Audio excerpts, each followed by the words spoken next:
Good morning मेरे प्यारे देशवासियों। समस्त 130 करोड़ भारतवासियों से आवाहन। माननीय प्रधानमंत्री जी की अपील आप सबने सुनी होगी। 9 तारीख को 9 दिए रात के 9 बजे अपनी बालकनी में प्रज्वलित करें। दिव्यता, अहंकार, आत्म साक्षात्कार, ऊर्जा पुंज, जनता जनार्दन, महाशक्ति, अंधकार पर प्रकाश, बीज। ऐसा लगा कि भगवान भोलेनाथ डायरेक्ट कैलाश पर्वत से लाइव हैं। और जैसे ही आप 9 दिया अपनी बालकनी में जलाएंगे, वैसे ही वेंटिलेटर्स जो है हॉस्पिटल्स में पहुंच जाएंगे। जो लोग सड़कों पे भटक रहे हैं वो अंतर ध्यान होकर अपने अपने घरों में प्रवेश कर जाएंगे। जहां जहां राशन की कमी है वहां वहां डिलीवर हो जाएगी। जिन जिन डॉक्टर्स के पास मेडिकल इक्विपमेंट्स, हैंड सैनिटाइजर्स नहीं है, जो भी हेलमेट और रेनकोट पहनकर इलाज कर रहे हैं, उन सब को बेसिक स्वास्थ्य की चीजें मुहैया हो जाएंगी। खैर, I really admire our prime minister so much. उनकी branding skills, management skills, sales and marketing skills का कोई जोड़ और कोई जवाब ही नहीं है। अगर वो एक इस वक्त बुक्स होती है ना डायरेक्ट सेलिंग से जुड़ी हुई कि 101 तरीके अमीर बनने के नुस्खे, तो अगर वो तो भाई प्राइम मिनिस्टर हैं, अगर एक बुक पेंगुइन या किसी के साथ लॉन्च कर देते कि 130 करोड़ भारतवासियों को चूना लगाने के 101 नुस्खे, तो मुझे लगती है कि बेस्ट सेलर होती, ग्लोबल हिट होती। और फिर वो तो लंदन में भी ऑर्गेनाइज कर सकते थे। भाई Mehul Choksi is there, Nirav Modi is there, Vijay Mallya is there, Prasoon Joshi उसको लॉन्च कर सकते थे। Anyways, hello Rahul ji, a very good morning to you. विरोध का कोई प्रश्न नहीं है। जितना वे आपके प्रधानमंत्री हैं उतना मेरे भी हैं। मैं तो आई really admire him so much, the way he interacts. भाई आज तीसरा संबोधन है इस लॉकडाउन के दौरान। क्या उन्होंने माइक्रो, स्मॉल और मीडियम एंटरप्राइज के लोगों से जुड़ी कोई बात करी? क्या उन्होंने बताया कि डायरेक्ट मनी ट्रांसफर्स के through below the poverty line या जो लोग भटक रहे हैं उनके अकाउंट्स में मनी का ट्रांसफर कैसे होगा? ईएमआईज का कैसे होगा? इस लॉकडाउन के दौरान लोग कैसे सर्वाइव करेंगे? क्या उन्होंने कोई जिक्र किया? मैं अर्थव्यवस्था की बात नहीं करती, जीडीपी की बात नहीं करती, रोजगार की बात नहीं करती। ये जो ग्लोबल एक जो वैश्विक महामारी है, अगर ब्रिटेन और स्पेन और अमेरिका जैसे देशों में लोग भत्ते की मांग कर रहे हैं तो आप इसकी गंभीरता को समझते हैं? पूरी मानव जाति संकट में है, तो इसकी गंभीरता को समझिए। और स्पेन की राजकुमारी की डेथ हो गई, अगर प्रिंस चार्ल्स को हो गया ना, अगर इंग्लैंड के प्राइम मिनिस्टर इन्फेक्टेड हैं, तो इसकी गंभीरता को समझिए। हेलो जगदीश जी। तो प्रधानमंत्री जी लघु कथाएं सुनाएं या श्लोक सुनाएं, भाषण दें, और उनके आवाहन पर यदि लोग, हो सकता है अभी तो लॉकडाउन के काफी समय बाकी है, 15 तारीख तक वो 2 बार और संबोधित करें कि भाइयों और बहनों, प्रिय देशवासियों, यद्यपि मुझे 31% लोगों ने वोट दिया था, किंतु मैं 130 करोड़ भारतवासियों से आह्वान करता हूं कि जनता के हितों के अपनी अपनी बालकनी में उल्टा लटक जाएं। इससे जो है रक्त का संचार प्रॉपर होगा और रुधिर जो है धमनियों और कोशिकाओं में विधिवत जाएगा। इससे आप तमाम प्रकार के संक्रमण से तो मुमकिन है कि ढेर सारे लोग अपनी बालकनी में उल्टा लटके हुए दिखाई दें। कल आपने बबीता फोगट का ट्वीट देखा कि आपके देशों में चमगादड़ से फैल रहा हो, हमारे देश में तो आई कांट स्पीक इवन।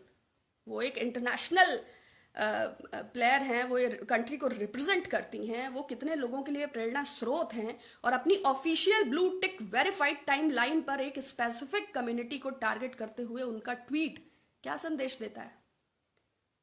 और बबीता फोगाट को छोड़िए, वो हरियाणा में अगर उनको थोड़ी सी भी बुद्धि है तो उनको चाहिए कि जो उनके डॉक्टर्स रेनकोट और हेलमेट पहन के इलाज कर रहे हैं, वहां हैंड सैनिटाइजर्स बांटे हैं तो खट्टर साहब का फोटो लगा हुआ है, तो बबीता फोगाट जी ही वहां कुछ सैनिटाइजर्स डिस्ट्रीब्यूट कर दें। सिर्फ ये टाइमलाइन पे कमेंट करने से तो नहीं होता है। और उनको छोड़िए, जब अभी जनता कर्फ्यू का आह्वान हुआ तो महानायक अमिताभ बच्चन ने क्या ट्वीट किया कि भाई उत्तरा भाद्रपद नक्षत्र में चंद्रमा रेवती नक्षत्र में एंटर कर रहा है। जबकि अगर पड़ोस के पंडित जी से भी पूछ लेते तो पता होता कि ये पूरी तरह फर्जी है। चंद्रमा उस दिन रेवती नक्षत्र में एंटर कर रहा था। उसके बाद हालांकि उन्होंने वो ट्वीट डिलीट कर दिया, लेकिन नहीं, आप थालियां फोड़िए, आप, आलोचना का कोई विषय नहीं है, but at least we should be genuine. बचपन में सुनते थे ना पंचतंत्र टेल्स या लघु कथाएं या लोक कथाएं, तो ये मोदी जी की लोक कथाएं हैं या फेक कथाएं हैं? एटलीस्ट हमें एक कॉन्स्टिट्यूशनल कंट्री, एक डेमोक्रेटिक सेटअप में होने के नाते क्वेश्चन करने का तो अधिकार है ना। आप इसको बिल्कुल आलोचना ग्रहण ना करें। ये हो सकता है कि मेरा विकार हो, लेकिन ये मात्र व्यंग है, क्योंकि मैं सहमत नहीं हूं। नमस्ते सतीश कुमार जी, नमस्ते इमरान खान साहब। क्वेश्चन तबलीगी जमात का बहुत था। देखिए, मैं किसी भी अविवेकपूर्ण फैसले का समर्थन नहीं करती। मेरी नजर में जाकिर नायक हो या राजीव दीक्षित, अगर एक्सट्रीमिस्ट हैं तो वो गुमराह करने वाले इंस्टीट्यूशंस हैं। अगर वो ऐसे लोगों को एक्सपोनेंशियली ग्रो कर रहे हैं जो रिलीजन और पॉलिटिक्स के बीच का डिफरेंस नहीं समझते हैं, तो ऐसे अविवेकी लोगों को मैं कहीं से भी समर्थित नहीं करती।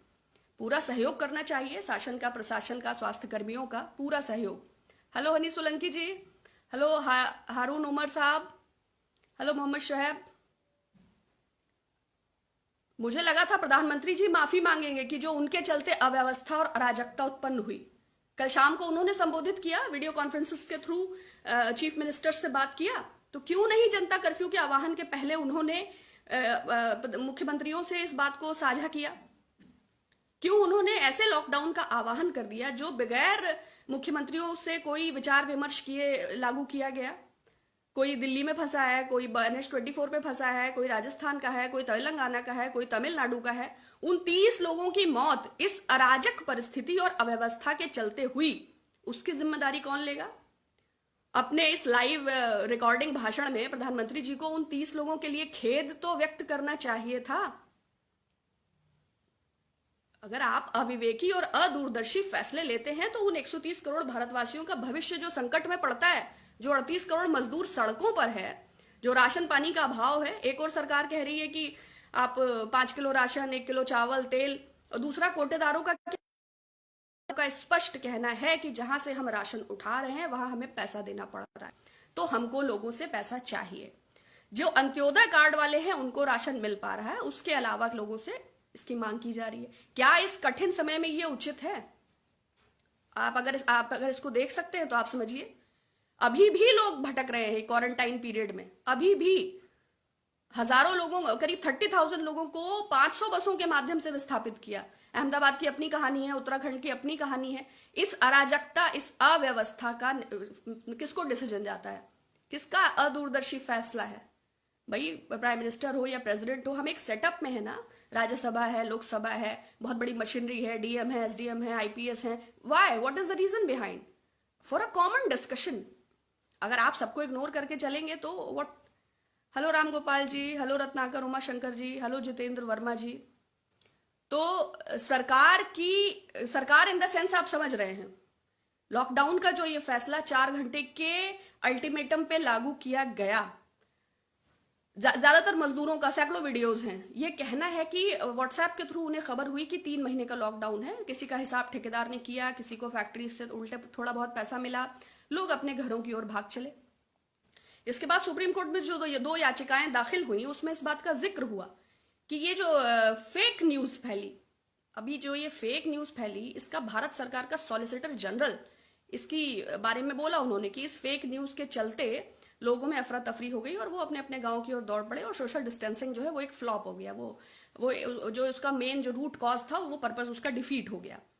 तो सॉलिसिटर जनरल, तो इवन कोर्ट ने कहा भी, सॉलिसिटर जनरल ने ये एक्सक्यूज भी दिया कि media is not very responsible, और सरकार से का अनुरोध है इस जुडिशरी से कि मीडिया किसी भी कोरोना से संबंधित खबर को पब्लिश करने के पहले गवर्नमेंट को इन्फॉर्म करे या इसको प्रॉपरली वेरीफाई करे। What is the reason behind?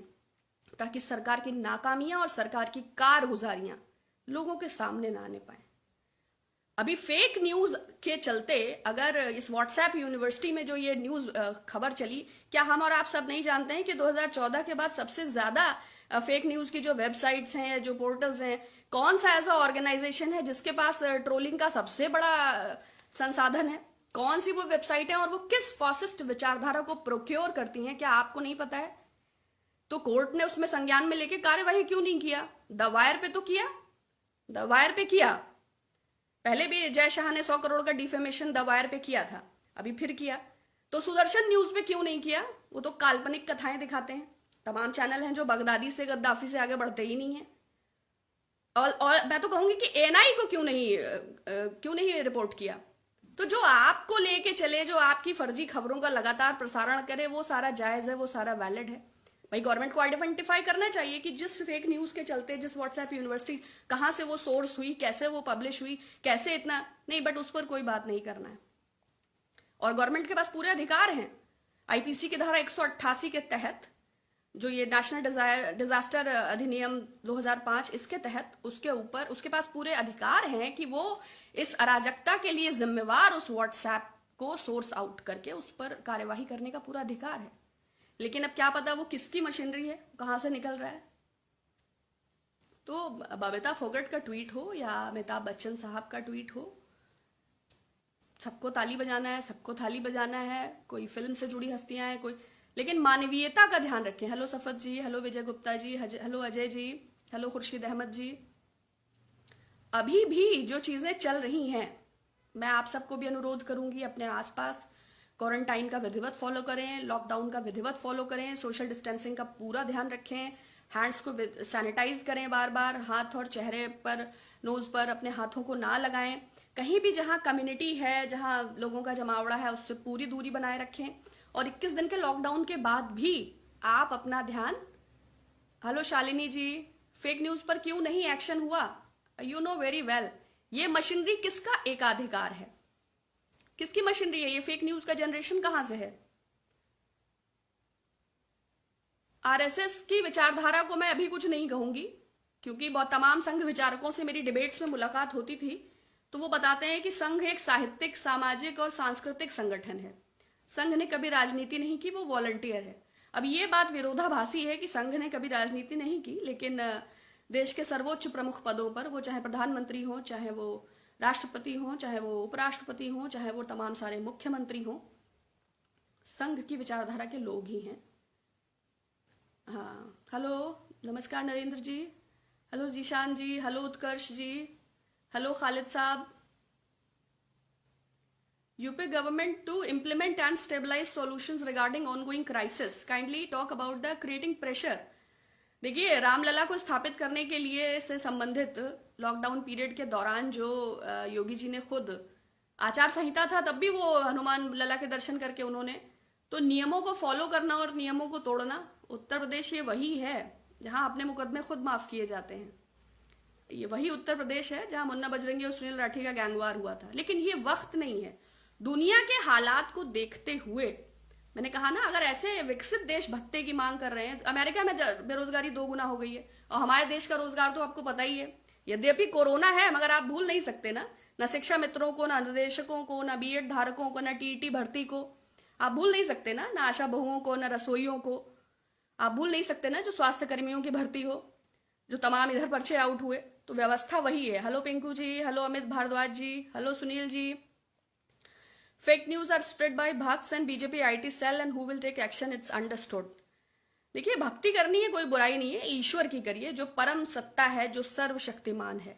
किंतु आप किसी को कलयुग का अवतार समझ लें कि वही अखंड कोटि ब्रह्मांड नायक है, तो मैं ऐसी भक्ति को गलत समझती हूँ। आदमी को देखना चाहिए कि अपने विवेक का इस्तेमाल करना चाहिए, कोई भी हो। Hello Sachin ji, hello Aditya ji, hello Rahul रतन जी।